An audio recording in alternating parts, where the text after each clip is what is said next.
महायज्ञ किए बिना अगर कोई आदमी रोटी जीमता है तो शास्त्रों में ऐसा लिखा है कि वो आदमी रोटी नहीं जीमता है, वो आदमी पाप जीमता है। जो घर में 5 यज्ञ किए बिना कोर खाता है, रोटी रो मुरियो गिटे है, बोले वो आदमी भोजन नहीं कर रहा है, वो आदमी पाप खा रहा है, पाप पका रहा है। ये शास्त्रों के वचन है। क्यों? क्योंकि मानव जो है ना, उस मानव के लिए अनिवार्य रूप से कहा गया है कि गृहस्थी बसाने वाले के लिए, घर बसाने वाले आदमी के 5 महायज्ञ जरूरी है। पहला यज्ञ है, उस यज्ञ का नाम है ब्रह्म यज्ञ।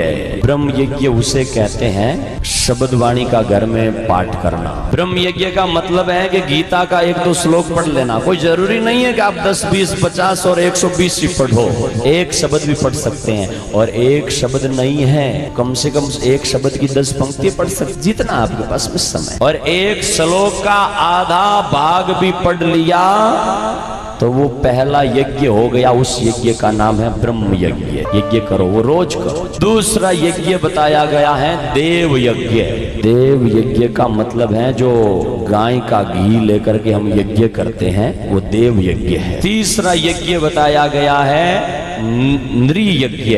नृ माने अतिथि। घर में आए हुए अतिथियों का स्वागत करके और फिर भोजन करना। चौथा पितृ यज्ञ, 5वां भूत यज्ञ। ये 5 यज्ञ बताए गए हैं घर में। तीसरा यज्ञ नृ यज्ञ माने अतिथि को भोजन कराए बिना भोजन नहीं करना, ये यज्ञ है। और मैं आप लोगों से क्या कहूं, जिस धरती पर हम बैठे हैं ना, उस धरती पर ऐसे ऐसे उदाहरण मिले हैं नृ यज्ञ के, अतिथि यज्ञ के, ऐसे ऐसे उदाहरण मिले हैं कि मैं तो आपसे इतना ही कह रहा हूं कि आए हुए मेहमानों को हाथ जोड़ो और उनको भोजन कराओ, जलपान कराओ, यही तो स्वागत करने का कह रहा हूं। लेकिन हमारा ये भारतवर्ष है, और इस भारत के अंदर, इस भारत भूमि पर ऐसे ऐसे महान अतिथि यज्ञ के उदाहरण मिले कि राजा रंती देव और राजा मोरध्वज जो था ना, उन्होंने अपने बेटे को चीर करके भी अतिथि यज्ञ का वहन किया था। ऐसे उदाहरण यहाँ मिलते। तो बहुत बहुत हम धन्यवाद कर रहे हैं कि 5 महायज्ञ हो रहा है यहाँ। 5 महायज्ञ हो रहा है, सेवा भी हो रही है, शब्दवाणी का पाठ भी हो रहा है, आए हुए का आदर भी हो रहा है, और चौथा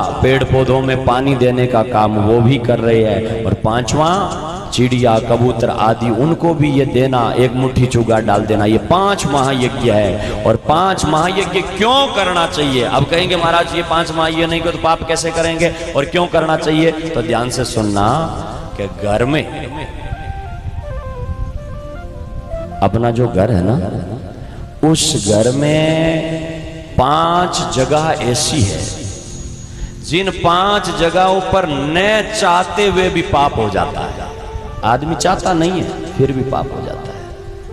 पहली जगह है चूल्हा जगाने की। चूल्हा तो जगाना पड़ेगा, रोटी पकाओगे तो।